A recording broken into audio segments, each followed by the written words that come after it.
The Eastern Cape Department of Education is proud to showcase the strides it has made during the past 5 years on infrastructure development, which have resulted in the construction of 104 new schools or replacement schools at a cost of 5.8 billion rand. 56 of these schools were built at a cost of 3.3 billion rand through the Accelerated School Infrastructure Development Initiative, ECDOE, and another 48 at a cost of 2.5 billion rand through the Education Infrastructure Grant, EIG. Amongst some of the projects with the highest budgets, we can make mention of the following: Ponseng Primary School at a cost of 203 million rand, Tembisa Special School at a cost of 189 million rand, Zibi Meyer Junior Secondary School at a cost of 169 million rand, Ndabeni Primary School at a cost of 147 million rand, Tinana Junior Secondary School at a cost of 143 million rand, Lyre School Grens at a cost of 125 million rand, Gobinamba Senior Secondary School at a cost of 124 million rand, Atwell Madala High School at a cost of 112 million rand, Solomzi Junior Secondary School at a cost of 110 million rand, and Kyali High School at a cost of 106 million rand. In an effort to ensure the optimal use of resources, small and unviable schools have been targeted for closure or merger through the School Rationalization and Realignment Program (SRRP). Probably the most appropriate example of such SRRP initiatives is Ponseng Junior Secondary School in Matatiele in the Alfred Nzo West Education District, constructed at the cost of 203 million rand, the highest budget in the entire province for a single project during these current 5 years of governance.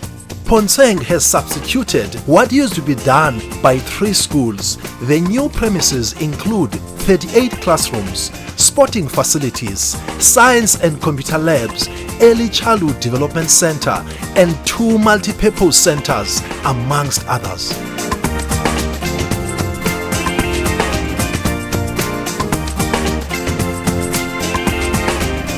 The philosophy of infrastructure development followed by the department during the past 5 years has also seen more commitment to inclusive education, wherein learners and teachers with disabilities are integrated to mainstream schooling by making sure that the physical environment is built to accommodate their special needs.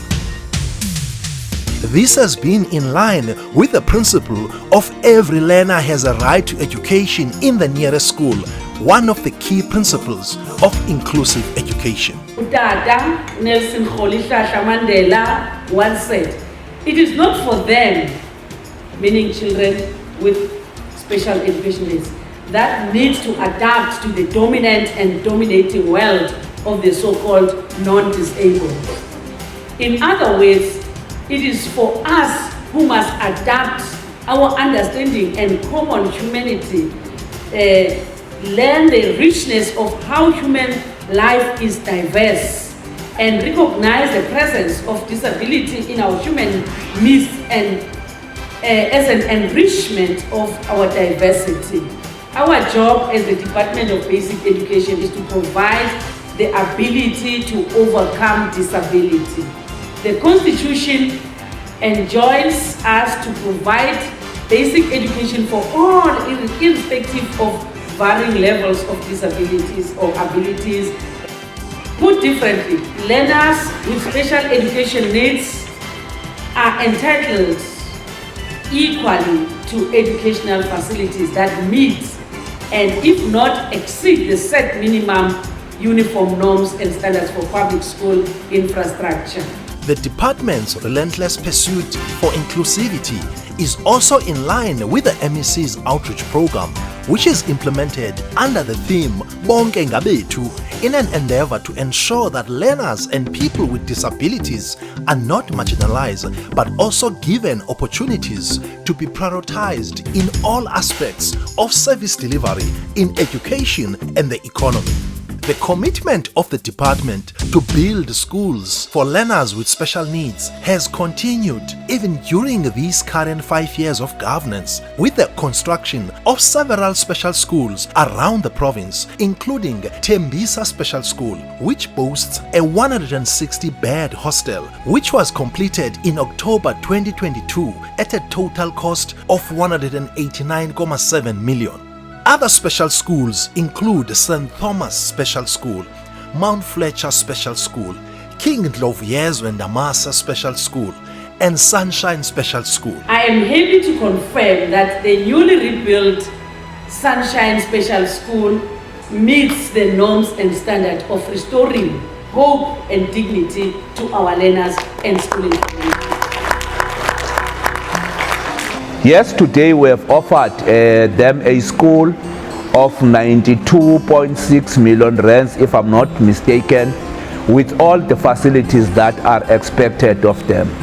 The intention is quite very clear, is that of building a holistic citizenry, a citizen that is able to live its own life without being dependent on any social security grant of government. We're so fortunate to have this state-of-the-art building, especially for the skills that we can give the learners in order to make themselves feel worth in the outside world.